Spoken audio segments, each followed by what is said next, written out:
గౌరవ ముఖ్యమంత్రి మళ్ళీ నేను మాట ఇవ్వదలుచుకున్నా. ఫెడరల్ సిస్టంలో యూనియన్ ఆఫ్ స్టేట్స్ ఉన్నప్పుడు కేంద్ర ప్రభుత్వాన్ని నుంచి మనం రాబట్టుకోవాల్సిన నిధులు రాబట్టుకోవాల్సిందే, చేయాల్సిన ప్రయత్నాలు పూర్తిగా చేయాల్సిందే. వాళ్ళు ఇవ్వనంత మాత్రాన రాష్ట్ర అభివృద్ధి ఆగదు. చాలా financial institutions very less rate of ఇంట్రెస్ట్లో మనకు లోన్లు ఇవ్వడానికి సిద్ధంగా ఉన్నారు. పీపీపీ మోడల్ నుంచి చేయడానికి ప్రైవేట్ ప్లేయర్స్ కూడా రెడీగా ఉన్నారు.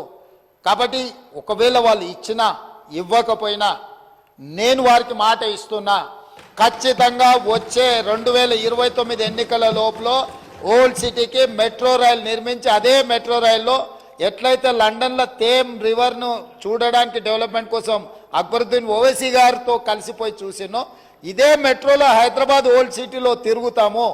మేము హైదరాబాద్ ఓల్డ్ సిటీని ఇస్తాంబుల్ చేస్తామని అబద్ధాలు చెప్పి మేము మోసం చెయ్యము. న్యూయార్క్ కరీంనగర్ని న్యూయార్క్ చేస్తా అని మేము చెప్పము. వరంగల్ని లండనా?